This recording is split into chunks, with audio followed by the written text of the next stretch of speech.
Aleluias. Nós vamos abrir a Bíblia no livro de Atos, Atos dos Apóstolos, capítulo de número 20. Atos dos Apóstolos, capítulo de número 20, versículo 17. Atos, capítulo 20, versículo 17. O irmão vai postar, já projetou aqui.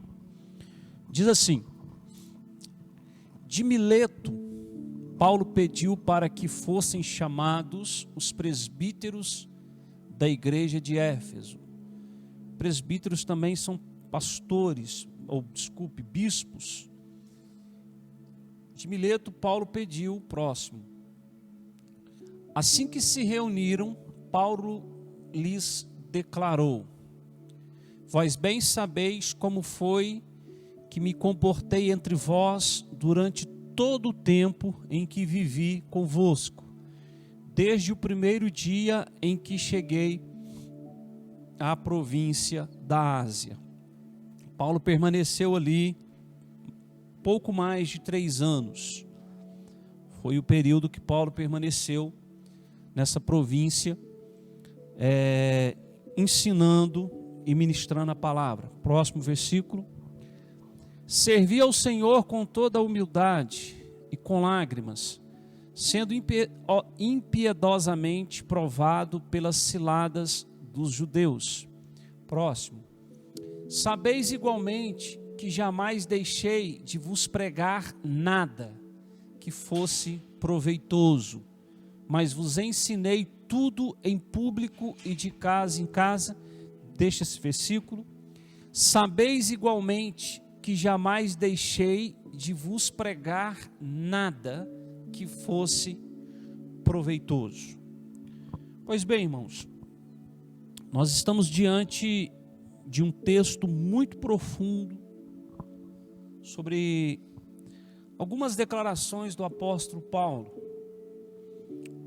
O apóstolo Paulo eu considero como meu apóstolo, porque ele foi o homem levantado por Cristo para pregar o evangelho aos gentios, os povos não judeus, que somos nós. Então o apóstolo da nossa igreja não é Pedro. Pedro é dos judeus, mas da igreja de Jerusalém.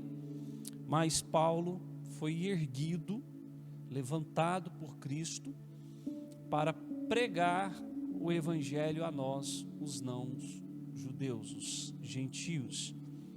E na última ministração eu falei sobre isso, quando eu falei de Paulo, quando eu ministrei a mensagem aqui, o homem que Deus usa e homens que usam Deus. Eu li a história, ele sendo levantado para ministrar aos gentios. Então Paulo trouxe toda a revelação, um mistério que foi descortinado, um mistério que foi revelado a Paulo em toda a sua vivência com Cristo. Porque Paulo ele foi irrepreensível na lei, um erudito, um conhecedor da lei mosaica. Ele faz essa declaração, o Espírito Santo autoriza ele colocar essa biografia sua nas Escrituras Sagradas, quando ele disse que era irrepreensível, cresceu aos pés do rabino Gamaliel, e então ele, com zelo, acreditando que estava fazendo correto, ele perseguiu a igreja de Cristo, prendendo os irmãos, lançando na prisão. Então, indo no caminho de Damasco, ele teve um encontro com Jesus, e então ele se tornou o nosso apóstolo. Então ele traz toda a revelação, todo o entendimento, todo o conhecimento, agora revelado a ele por Cristo, ensinado a ele por Cristo, diante de todo o conhecimento que ele tinha da lei mosaica, dos profetas. Então Paulo traz ensinamentos incríveis, revelações incríveis. É o único que tem uma declaração, algumas declarações pessoais do apóstolo Paulo, a maioria delas autorizadas pelo Espírito Santo a ser compilada nas Escrituras, escritas, algumas delas tudo posso naquele que me fortalece, sede meus imitadores como eu sou de Cristo. Veja, o Espírito Santo permitiu que esse homem, com essa declaração, escrevesse isso e isso entrasse nas Escrituras Sagradas. E outras, né? Combati o bom combate, completei a carreira, guardei a fé, já estou pronto. Então, irmãos, é verdadeiramente um homem chamado por Deus. Então preste atenção, irmãos. Volte ao versículo, irmãos. Sabeis igualmente que jamais deixei de vos pregar nada que fosse proveitoso, mas vos ensinei tudo em público e de casa em casa. Quer dizer, quando havia aglomerações, reuniões, ele estava em público. E de casa em casa. Quando ele não estava no meio do povo, com os irmãos, ele estava de casa em casa. Próximo versículo. Testemunhei tanto a judeus como a gregos que eles necessitam converter-se a Deus sobre total arrependimento e fé em nosso Senhor Jesus. Ouça isso, irmãos. Testemunhei tanto a judeus e como a gregos que eles necessitam converter-se a Deus sob total arrependimento e fé em nosso Senhor Jesus. Veja bem, irmãos. Antes de vir para cá, agora à tarde, eu lendo esse texto e ouvindo as declarações, eu fiz umas pequenas anotações para que eu pudesse ser entendido e compreendido pelos irmãos aqui da nossa instituição, como também todos os que nos assistem e todos os irmãos da comunidade cristã. Havia dois povos, judeus e gregos, judeus e gentios. A Bíblia é escrita, o Velho Testamento, no hebraico, e o Novo no grego. Por quê? Porque na época o Império Romano, Roma, comandava a maioria dos territórios daquela época. Roma comandava, Roma trazia as suas províncias, e Jerusalém então fazia parte. O Império Romano, ele tomava conta. Paulo se ergue, Jesus se ergue no meio disso tudo. Jesus se levanta, sendo judeu, se levanta no meio do domínio romano, é crucificado. Os principais do Império Romano lavaram as mãos, não quiseram punir Jesus, entregaram de novo aos judeus, falaram: isso é questão de vocês, vocês decidem na lei de vocês. E Jesus é crucificado, morto, sepultado, ressuscitado, e recebeu a sua glorificação, e hoje está assentado à destra de Deus Pai, de onde virá para ressuscitar, buscar a sua igreja, e depois o Pai virá para julgar os que ficaram mortos ainda. Então, no meio disso tudo, ele levanta homens, e ele levanta o apóstolo Paulo para pregar o evangelho. Então havia judeus e gregos, os gentios, os povos. Só que os judeus acreditavam em Deus, Jeová, o El Shaddai, o Elohim, o Tsidkenu, o Mikdesh, o grande Eu Sou.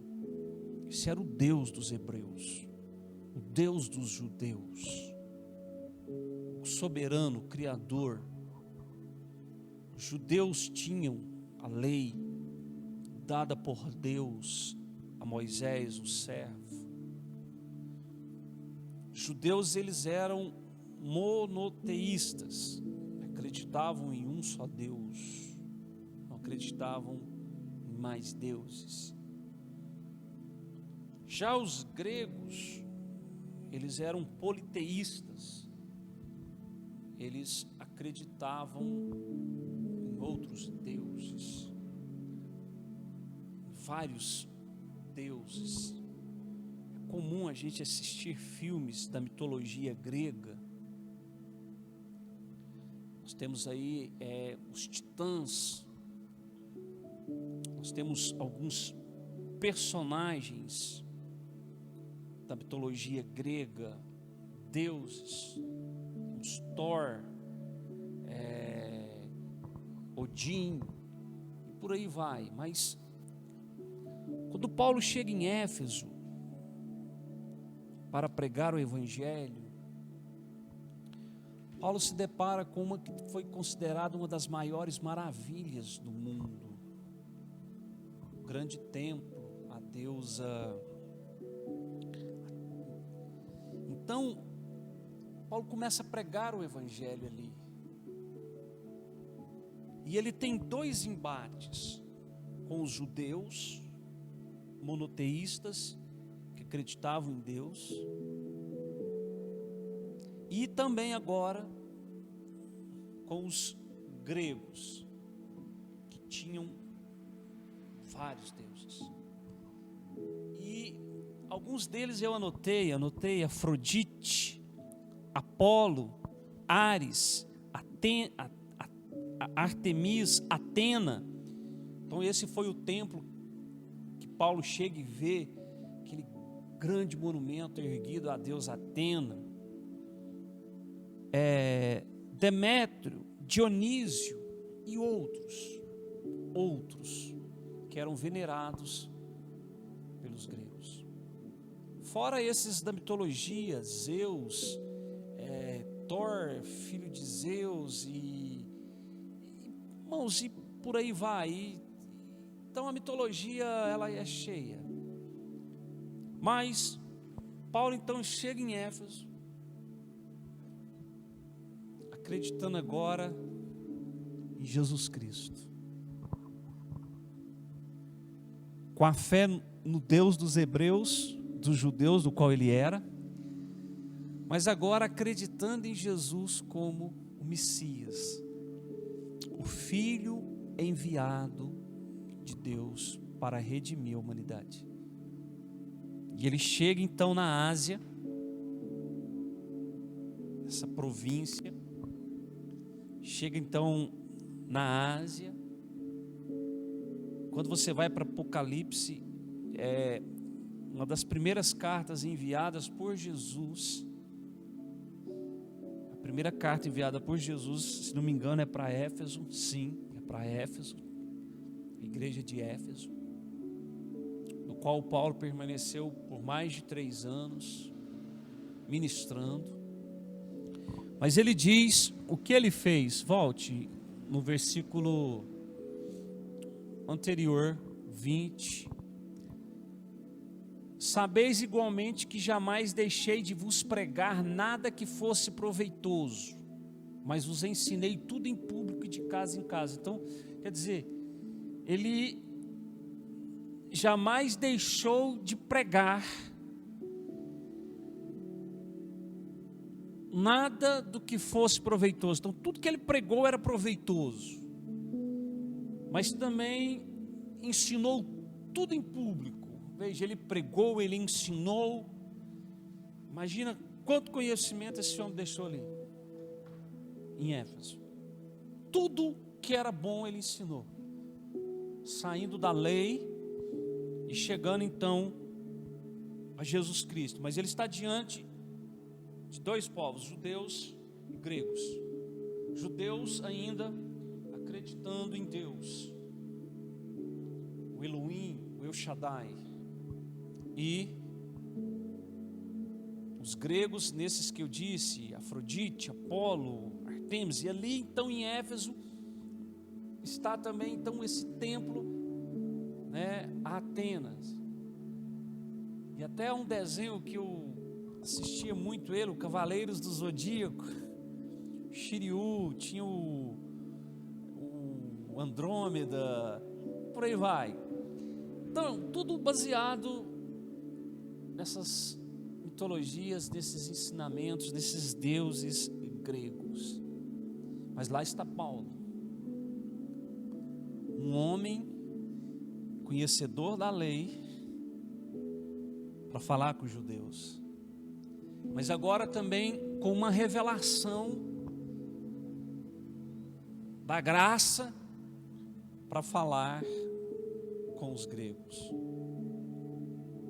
E Paulo então entra nessa cidade e começa a ministrar o evangelho da graça. E olha os seus confrontos. Ele prega dois povos, um monoteísta, que acreditava no só Deus, os judeus, e os gregos politeístas, que acreditam em vários deuses. Seres alados, que venceram dragões gigantes, e por aí vai. E Paulo então, cheio de revelação, cheio de conhecimento, um homem que discorria nas Escrituras, e ele está dizendo: tudo que eu preguei, tudo que eu vos ensinei em público, nada foi sem proveito, tudo foi proveitoso, tudo tem valia.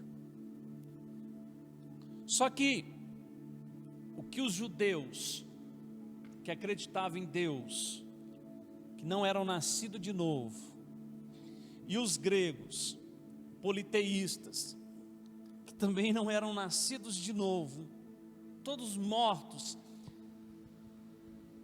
na sua condição, eram iguais na sua condição, mortos espirituais. Mas em Paulo havia uma diferença. Paulo sobressaía aos judeus e aos gregos, porque ele tinha o poder de Deus, ele tinha o Espírito Santo. Além de ter as revelações, além de ter todo o entendimento, ele tinha o Espírito Santo, o poder de Deus dado ao homem, o Espírito da verdade, o Espírito da graça, o Espírito guia. E Paulo então começa os seus embates em Éfeso, e não foi fácil, e ele está declarando isso. Próximo versículo: testemunhei tanto a judeus como a gregos, judeus monoteístas, um só Deus, a gregos politeístas, vários deuses, que eles necessitam converter-se a Deus. Paulo já entra dizendo: vocês precisam se converter a Deus, tanto judeus como gregos. Veja, vocês precisam se converter a Deus. Eles chegam para os judeus que criam em Deus, num só Deus, mas Paulo está dizendo: vocês precisam se converter nesse Deus que vocês falam dele. E para os gregos, vocês precisam se converter em Deus, sob total arrependimento e fé em nosso Senhor Jesus, e Ele dá o caminho. Vocês precisam se arrepender, se converter a Deus, conhecendo a pessoa de Jesus. E essa era a mensagem dele, a mensagem da graça, a mensagem central. Coloque na foto, tire a escrita bíblica, coloque aqui, está no painel de fundo: não me envergonho do evangelho. Isso é uma declaração dele, Romanos 1,16. Não me envergonho do evangelho, porque ele é a salvação de todo aquele que nele crê, primeiro do judeu, depois do grego. Isso é Paulo declarando na carta aos Romanos. Volte ao texto agora. Testemunhei tanto a judeus e a gregos. Veja, ele diz para judeus monoteístas que criam em um só Deus, um Deus de Moisés, Deus de Abraão. Paulo chega para eles e diz: vocês precisam se converter. Que audácia desse homem. Eles estão ali e Paulo diz: vocês precisam se converter a Deus. Que pancada para os judeus. Isso é uma pancada para os religiosos. Quando você encontra com um religioso, e hoje nós temos os religiosos que creem em vários deuses. Temos. Mudaram as formas. Não é mais Afrodite, Apolo, Ares, Artemis, Atena, não. Mas é Pedro, é João, é Maria, é Bastião, é Antônio, é José. E por aí vai. Então Paulo, o apóstolo, chega e diz: vocês precisam, para os judeus, vocês precisam se converter a Deus. E também chega para os, pode deixar, irmão, o texto. E chega também para os gregos e diz: vocês também precisam se converter a Deus. O Deus que vocês não conhecem, que não é Zeus, que não é Thor, não é Deus do trovão, nada. Vocês precisam se converter a Deus em arrependimento e fé em nosso Senhor Jesus. Para os gregos, ele está apresentando Jesus, porque eles não conheciam Jesus. Mas para os judeus, ele está apresentando o Messias prometido. Então ele vai convencer os judeus que Jesus é o Messias. Mas para os gregos, ele vai apresentar o Senhor Jesus, que está acima dos seus deuses. Próximo versículo. Agora, pois, compelido pelo Espírito Santo, veja, o fator decisivo nesse embate religioso para a salvação daquele povo era a pessoa do Espírito Santo dentro do apóstolo Paulo, residindo, morando, guiando, direcionando. E nos nossos dias, meus irmãos, da mesma forma, a diferença, o fator decisivo é o Espírito Santo de Deus. É o Espírito da graça, o Espírito da verdade, o Espírito do soberano, o Espírito que me guia a toda a verdade, o Espírito que me convenceu do pecado. Não foi eu que convenci, foi Ele que me convenceu do que eu era. Foi Ele que me convenceu, você é Ele que te convence do pecado. Pela misericórdia do Pai, é o Pai agindo, o Pai trabalhando, o Pai fazendo a sua obra. Por isso eu digo, quando eu vejo uma pessoa dizendo: estou fazendo a obra do Pai. Que obra? Quem faz a obra é Ele próprio. Ele atribuiu ao Espírito Santo. Somos proclamadores dessa obra, somos dispenseiros, somos ministros de uma nova aliança, não de uma velha aliança. A velha aliança, a lei. Somos ministros de uma nova aliança, a da graça. Então agora, pois, compelido pelo Espírito Santo, que é compelido o quê? Guiado, levado pelo Espírito Santo, direcionado. Gálatas 5:25, se vivemos no Espírito, sejamos também de fato guiados pelo Espírito, não pela religião, não por homens que induzem ao erro. Estou seguindo para Jerusalém, ao centro, ao epicentro, de onde tudo começou, aonde está o povo eleito, terrenal, mas aonde também nasceu o celestial. Estou sendo compelido ao Espírito Santo a ir para lá, desconhecendo o que ali me sucederá. O Espírito Santo está guiando ele para Jerusalém, desconhecendo o que ali me sucederá. Ele está dizendo: eu não sei o que vai me acontecer lá, eu não sei. Próximo. Sei, no entanto, que em todas as cidades, aí ele diz: sei que em todas as cidades o Espírito Santo me previne.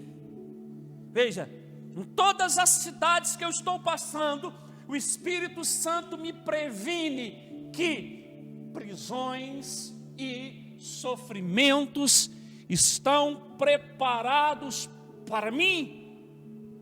Olha o que está preparado. O que o Espírito Santo está previndo? Prisões e sofrimentos.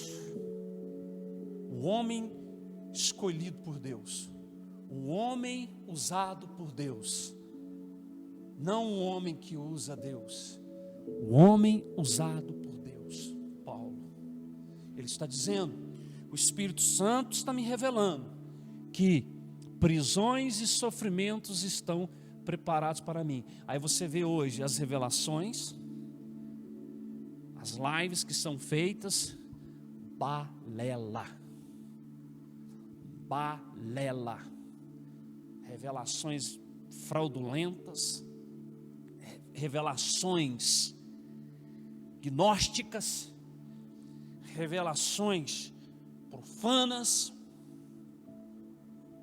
revelações heréticas, que não passam de balela. E o Espírito Santo estava prevenindo que prisões e sofrimentos estavam preparados para ele. Próximo versículo, irmão. Contudo, nem por um momento considero a minha vida como valiosa, como valioso tesouro para mim mesmo. E diante das revelações que ele está tendo, diante de tudo que ele está ouvindo, ele vem e faz essa declaração: eu não considero a minha vida como valioso tesouro para mim mesmo, contanto que possa completar a missão e o ministério que recebi do Senhor Jesus para dar testemunho do Evangelho da graça de Deus. Ele está dizendo: contudo,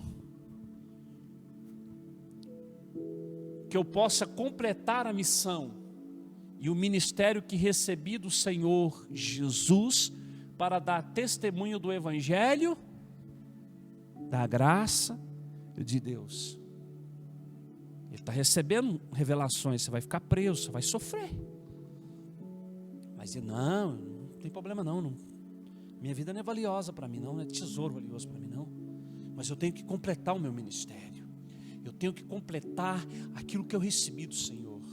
E ele completou, irmãos, quando ele disse a Timóteo, seu filho na fé: filho, combati um bom combate, completei a carreira, guardei a fé,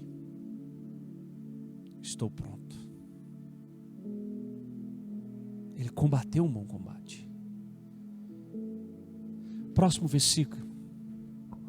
Estou consciente de que desde agora, nenhum de vós, entre os quais passei ensinando sobre o reino, vereis outra vez o meu rosto. Aí ele faz uma despedida: todos vocês que eu vi, eu não vou ver mais. Ele estava reunido com os presbíteros da Ásia Menor, porque ele havia feito uma convocação geral, e eles estavam ali ouvindo o seu líder, o seu pastor, o seu apóstolo, o enviado a eles. Eu não verei mais o rosto de vocês outra vez. Próximo. Portanto, hoje vos proclamo que estou inocente do sangue de todos, Ele vira para a igreja, para aqueles homens e diz: eu estou inocente do sangue de vocês. O que ele estava dizendo era: a partir de agora, vocês terão outro cuidado, vocês serão cuidados por outro. Eu vou entregar vocês a outro, para vocês serem cuidados. Porque o que eu tinha que fazer com vocês, eu já fiz. Eu completei minha carreira aqui com vocês. Próximo. Porque jamais deixei de vos ensinar toda a vontade de Deus. Jamais vos deixei de vos ensinar toda a vontade de Deus. Ele não deixou, irmãos, ele ensinou em 3 anos e meio. 3 anos e alguns meses. Ele ensinou toda a vontade para aquele povo. Próximo. Concluindo, aí ele vai concluir na reunião que ele está tendo. Isso é uma reunião, isso é um concílio, isso é uma conferência. Não é uma conferência de avivamento, irmão. Não é uma reunião ministerial. Não, irmãos. Não é uma reunião dessas que são proclamadas de avivamento, de curas, tem se esparramado no Brasil. Não.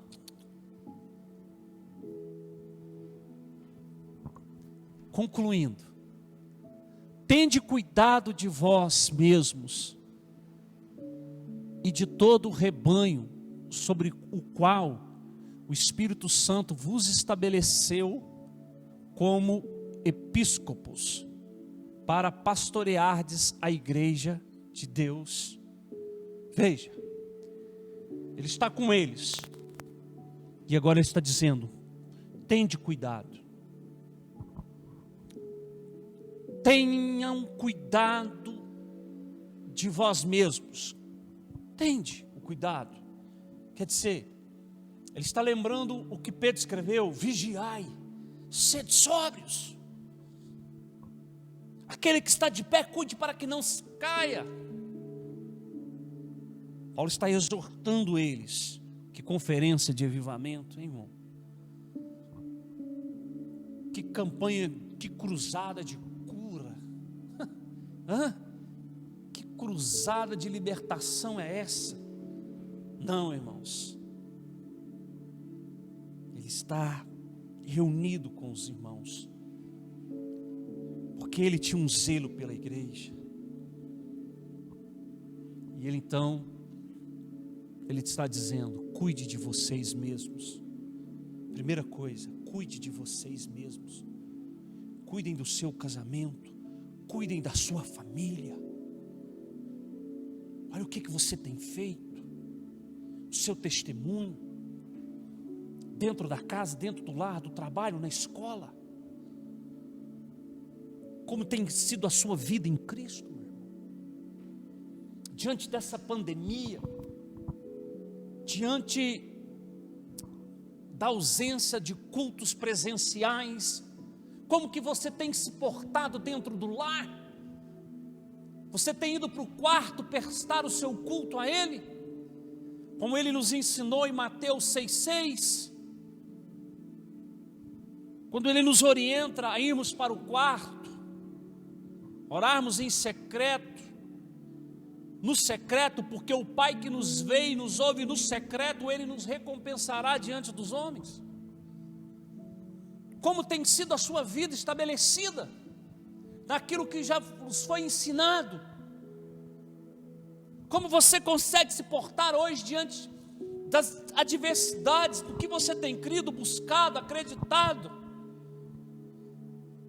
Onde está baseado e alicerçado a fé que Ele te deu?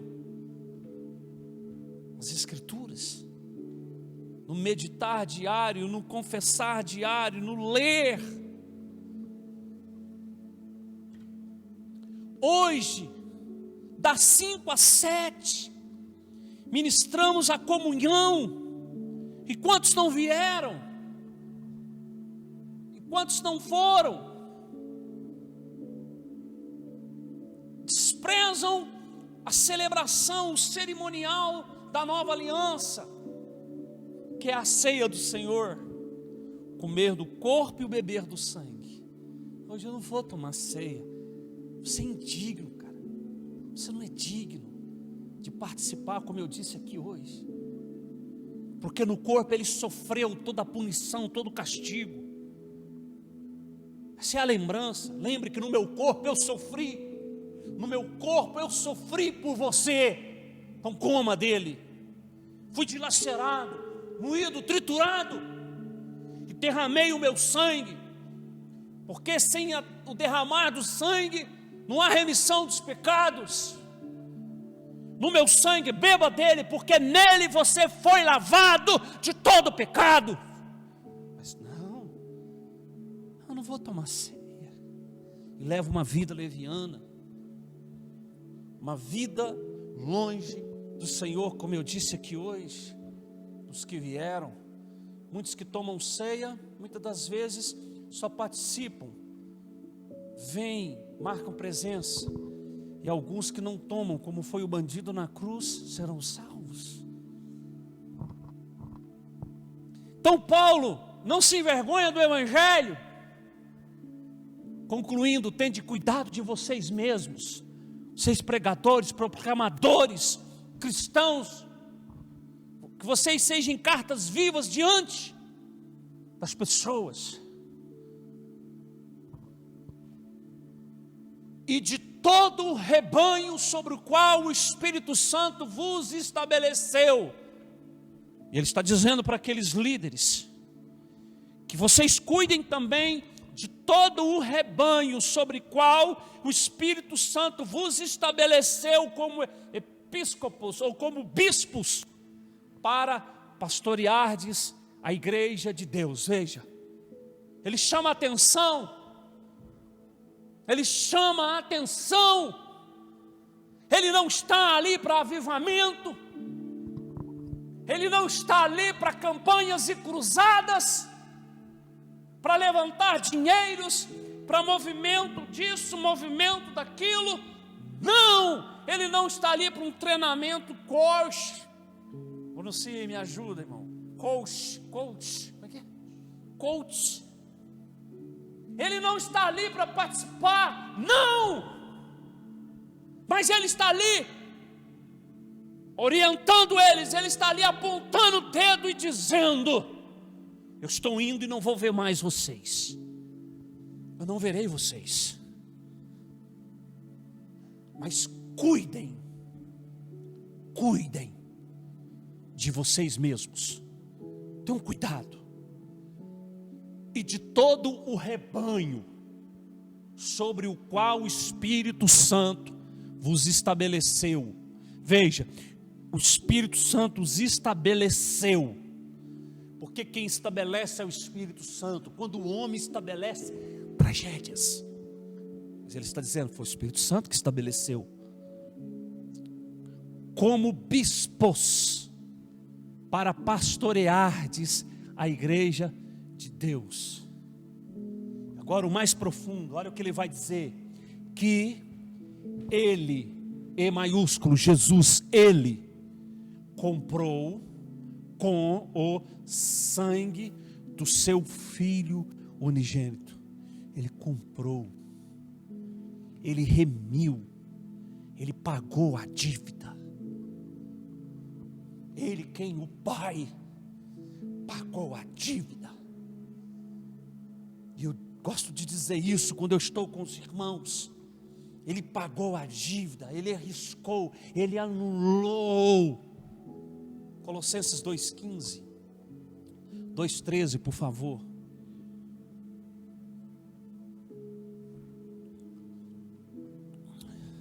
E a vós outros que estáveis mortos pelas vossas transgressões, pela incircuncisão da vossa carne, vos deu vida juntamente com ele. Ele quem? Jesus, porque o Pai pagou o preço através dele. Ele pagou o preço. O preço, a dávida, era o Filho. Ele comprou, Ele nos remiu através do Filho, perdoando todos os nossos pecados. Próximo. Cancelou a escrita de dívida que consistia em ordenanças. Em uma tradução diz: e Ele rasgou, Ele apagou toda a escrita de dívida. O que Ele fez, pastor Menezes? Ele pegou aquela promissória e rasgou, Ele apagou. Nele quem? No Filho, que consistia em ordenanças e que nos era contrária. Por que consistia em ordenanças? Porque elas iam ser cobradas. Paulo, escrevendo aos Romanos, ele diz: porque o salário do pecado é a morte. Porque quando o pecado vem cobrar, a paga dele é a morte, ou ele vem pagar é a morte. Ele paga a morte. O salário do pecado é a morte. Ele paga, ele não vem cobrar, ele vem pagar. É diferente. O pecado não cobra, irmão, ele paga. Vou repetir de novo: o pecado não cobra, ele paga. O salário do pecado é a morte. O pecado paga, ele não te cobra, ele paga com a morte. E Paulo está dizendo: tende cuidado de vós e da igreja, porque ele a removeu completamente, pregando-a na cruz. Ele nos deu um remidor, Jesus. Volte para o texto de Efésios ou de Atos. É Atos 26.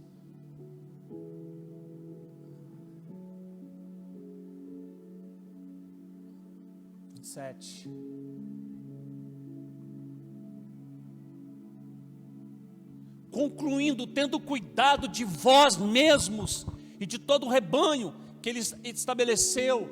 E eu parei aqui, que Ele comprou com o sangue do seu Filho unigênito. Veja, a igreja não é qualquer lugar. A mensagem da graça não é qualquer mensagem, meu chapa. A mensagem da graça é a mensagem. Ele está em Éfeso agora com um grupo de líderes cristãos. Mas quando ele chegou lá, ele encontrou judeus monoteístas e gregos politeístas. E agora está com um rebanho de líderes, de bispos, porque havia um diferencial nele, o Espírito Santo. E você tem o Espírito Santo, mas não há uma diferença aí. Olha como é que você está dentro da sua casa aí. Olha que tribulação. Eu vejo pessoas postarem fotos nessa pandemia, porque eu tenho muitos amigos no Facebook, postam fotos de igreja e diz: aqui eu tenho paz. Querido, para com isso. A paz não é você estar aqui. A paz é algo que Ele conquistou na cruz do Calvário por mim. O castigo que nos traz a paz estava sobre Ele. A paz é uma condição estabelecida por Cristo, que me colocou numa posição.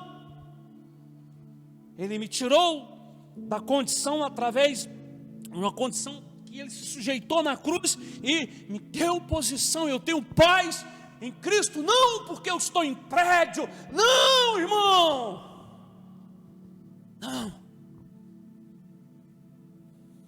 Concluindo, tendo cuidado de vós mesmos e de todo o rebanho sobre o qual o Espírito Santo vos estabeleceu como bispos, para pastoreardes a igreja de Deus, que Ele comprou com o sangue do seu Filho unigênito. A igreja dele foi comprada com sangue. Por isso eu não aceito, por isso eu não concordo quando esses pregadores dizem que a igreja de Cristo está prostituída, está adulterada.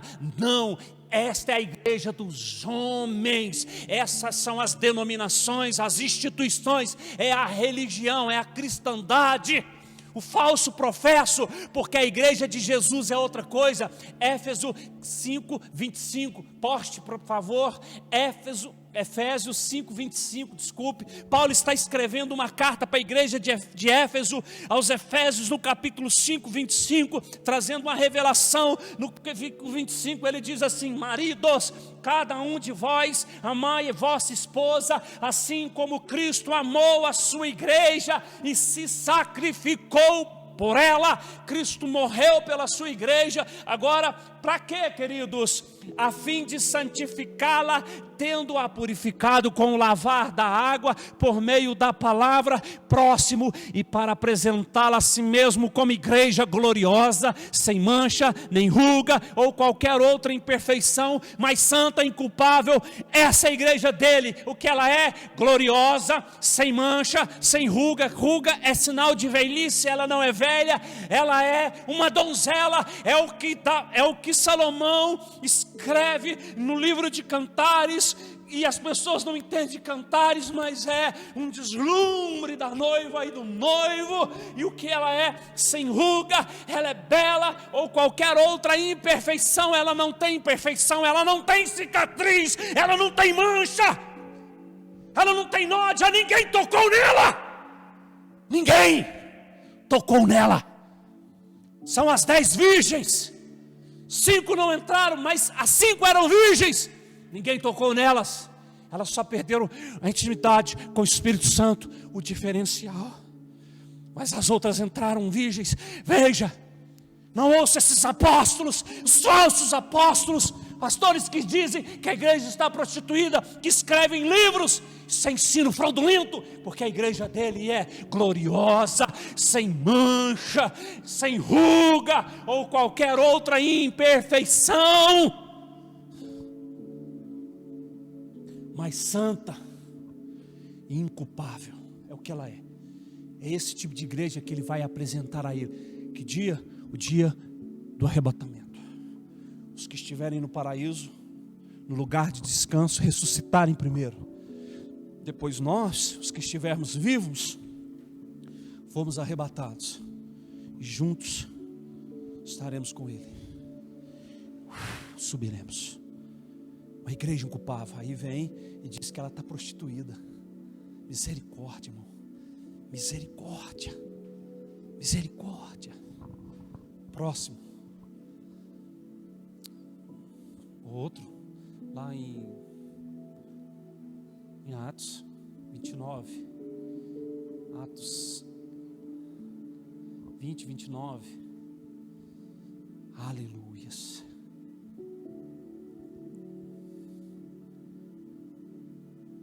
Não, volte no 28. Então ele a comprou com o sangue do seu Filho unigênito. Próximo. Eu sei que, agora olha o que ele vai declarar. Eu sei que logo após minha partida, lobos ferozes se infiltrarão por entre a vossa comunidade e não terão piedade do rebanho. Ele já dá uma profecia, um alerta. Lobos ferozes. Jesus fala só do lobo, né? Cuidado com o lobo, disfarçado de ovelha. Mas aqui Paulo já diz lobo ferozes. Lobos ferozes. O que ele faz, irmão? Ele entra para destraçar, ele arrebentar.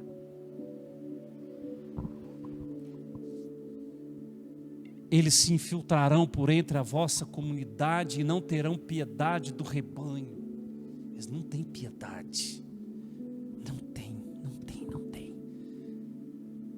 Eu lembro disso há alguns anos atrás. nós tínhamos um pastor, fazíamos parte, e ele morreu,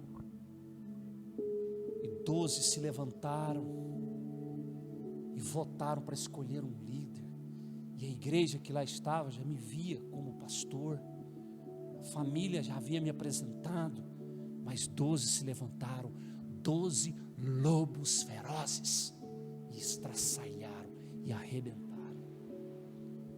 com o rebanho, sem piedade, sem piedade, sem piedade. Muitos estão aí, desviados, afastados, e muitos deles afastados do Senhor, como pródigos. Próximo. E ainda mais, dentre vós mesmos, veja, lobos ferozes viriam. E agora ele diz, e ainda mais, dentre vós mesmos, no meio de vocês, surgirão homens que torcerão a verdade. Veja, vão surgir homens que vão torcer a verdade, vão tirá-la da sua originalidade, com o propósito de conquistar os discípulos para si, não para Cristo, mas conquistar discípulos para si mesmos. Os meus discípulos, não os discípulos de Jesus, distorceram a verdade, torceram a verdade. Próximo. Por isso, vigiai, lembrai-vos de que durante 3 anos, noite e dia, não parei de prevenir a cada um de vós com lágrimas quanto a isso. E é o que eu tenho feito nesses últimos tempos aqui. Prevenir. Próximo. Agora, pois, eu vos dedico aos cuidados especiais. Ele está despedindo, falando que vai embora e não vai ver mais. Agora veja bem, irmãos, ele vai deixar esse povo aos cuidados de quem? Agora, pois, eu vos dedico aos cuidados especiais de Deus. Vocês vão ficar aos cuidados de Deus. E a palavra da sua graça, que tem o poder para vos edificar e dar herança entre todos os que são santificados. Somente a graça faz isso, porque a graça é o ministério da vida, a lei é o ministério da morte. Na lei não havia vida, só morte, mas a vida está na graça. A vida é o próprio Cristo. A graça não é uma doutrina, a graça é uma pessoa. João, no seu evangelho, escrevendo aos judeus, no capítulo 1, no versículo 17, ele diz assim: a lei foi dada por um servo, Moisés. Veja, a lei foi dada por intermédio de um servo. Deus usou um intermediário, porque ele não queria dar a lei, mas ele usou um intermediário. Mas graça e verdade vieram por intermédio do Filho. O próprio Filho veio trazer a graça, porque Ele é a graça, o favor imerecido. Nós não o merecíamos. Quando eu estiver lá no céu, com o entendimento que eu tenho hoje, e chegar e perguntar para mim, lógico, irmãos, isso é conjectura, e perguntar para mim: você está aqui por méritos? Quais suas obras? Eu vou dizer: nenhuma. Eu não estou aqui por mérito meu, porque eu sou bom, porque eu fiz. Não, eu estou aqui por causa dele. Por causa dele. Ele morreu por mim. Ele perdoou os meus pecados. Ele completou a obra. Ele, o Pai, no Filho, completou a obra. Ele me justificou, Ele me santificou, Ele fez tudo, Ele fez tudo em mim. Agora, como justificado, como salvo, existem obras de um salvo, existem uma vida nele, mas eu não sou salvo por aquilo que eu faço nele, eu sou salvo por aquilo que ele fez.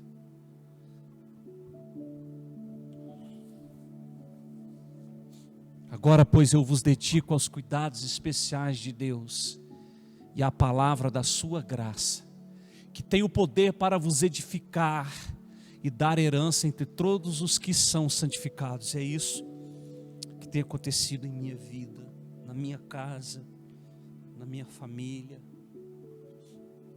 no ministério que Ele me confiou, na igreja que Ele me confiou. Há uma promessa na minha vida, há um propósito estabelecido em algo que Ele me confiou, ao cuidado dessa igreja, que nós temos cuidado com a palavra, não com criacionistas, invencionistas humanas, mas com o Evangelho, que tem o poder para vos edificar. Edificar é construir.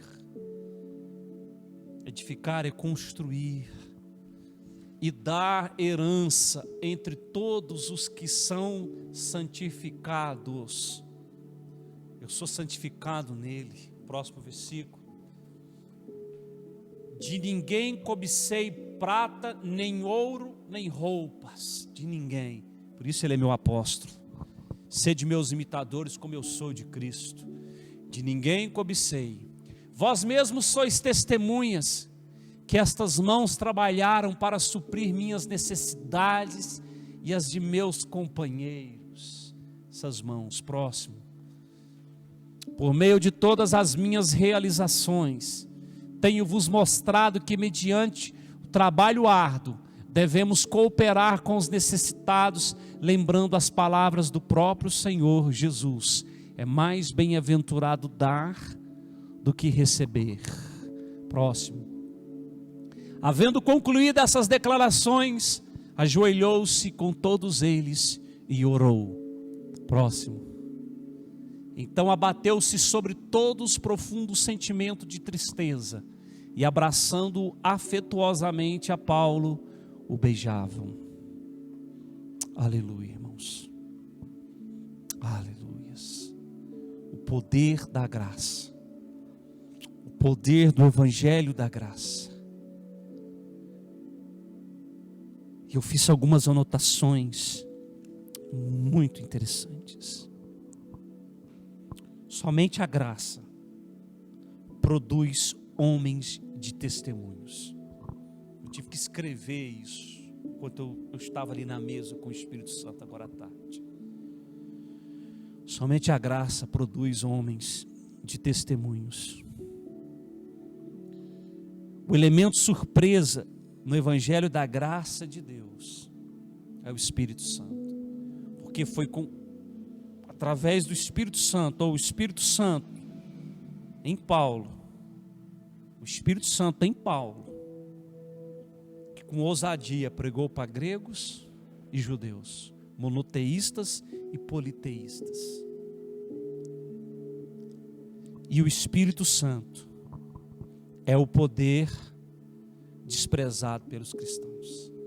E esse Espírito Santo, esse poder tem sido desprezado pelos cristãos por causa de tradições e culturas humanas. Meu irmão,